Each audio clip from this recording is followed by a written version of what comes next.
जय गीता भागवत। श्री हरि के पारदसों के यह वचन सुनकर यमदूतों ने उत्तर दिया, हे पारदसों, यह ब्राह्मण अयतन पापी है। पापों का दंड देने का अधिकार श्री धर्मराज को है, तो हम उनके आज्ञानुसार इसे नरक में ले जाएंगे।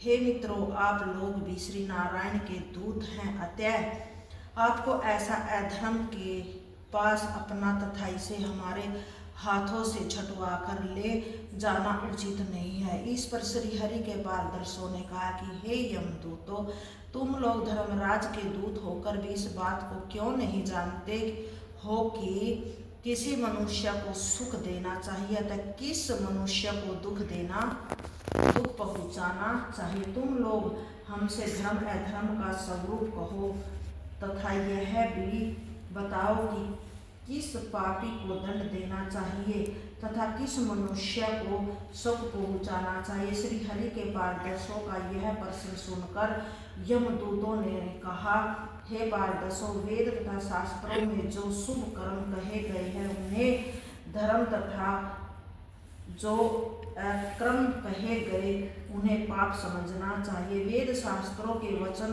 को श्री नारायण की आज्ञा मानना चाहिए। सूर्य, चंद्रमा, अग्नि, दिशा, दिवस, रात्रि तथा वायु आदि देवता प्राणियों द्वारा शुभ कर्म किए जाने के साक्षी हैं। यह अजामिल नामक ब्राह्मण विद्या पढ़ने के उपरांत गुरु, माता पिता, भगवान विष्णु तथा अग्नि, सूर्य आदि देवताओं की भक्ति करके धर्म पूर्वक रहता था। एक दिन यह अपने पिता की आज्ञा मानकर लकड़ी तोड़ने के लिए वन में गया।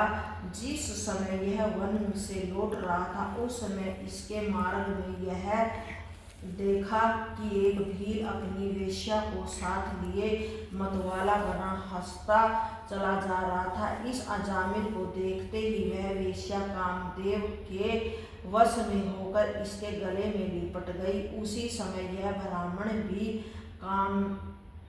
कामासक्त होकर उसके साथ भोग करने लगा। तत्पश्चात यह उस वेश्या को अपने घर ले आया तथा उसी प्रीति में पड़कर माता पिता, पत्नी एवं धर्म को भूल बैठा। उस वेश्या की संगति के कारण इसने मांस खाना तथा मद पीना आरंभ कर दिया। कुछ दिनों में जब इसके पिता का सब धन समाप्त हो गया उस समय यह चोरी, ठगी तथा जुए द्वारा अपने कुटुंब का पालन करने लगा। इन सब कुकर्मों के कारण ही हम इस महापापी को लेने के लिए यहाँ आए हैं। अब आप लोग हमें इसे अपने साथ ले जाने दें ताकि यह अपने पापों का दंड पाकर शुद्ध हो जाए। श्री सुखदेव जी बोले, हे परीक्षित, यमदूतों द्वारा अजामिल के पाप कर्म का वृत्तांत सुनकर श्री हरि के पारदसों ने इस प्रकार कहा कि ये यमदूतों, अब हम ज्ञात हुआ है कि धर्मराज के यहाँ बहुत अंधेरा है तथा किस प्रकार का न्याय नहीं है। इसके दूत बिना अपराध के ही साधु तथा संत लोगों को कष्ट देते। संपूर्ण पाप पुण्य के ज्ञाता धर्मराज ही जब ऐसा अन्याय करने लगेंगे तो धर्म कर्म का हाल न जानने वाले संसारिक लोग किस प्रकार अपना काम चलाएंगे। यदि कोई मनुष्य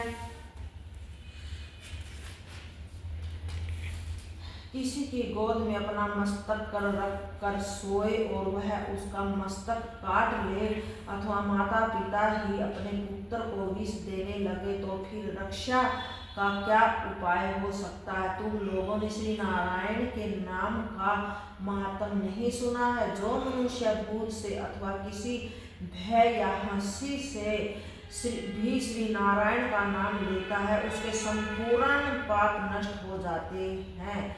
इस अजामिल ब्राह्मण ने भी अपनी मृत्यु के समय श्री नारायण जी का नाम लिया है, अतः इसके पाप से इससे अनेक जन्मों के पाप नष्ट हो गए हैं तथा वैकुंठ लोक जाने के योग्य हो गया है। श्री नारायण का नाम लेने के कारण से छूट जाने के उपरांत अब यह दंडनीय नहीं रहा। जय गीता भागवत।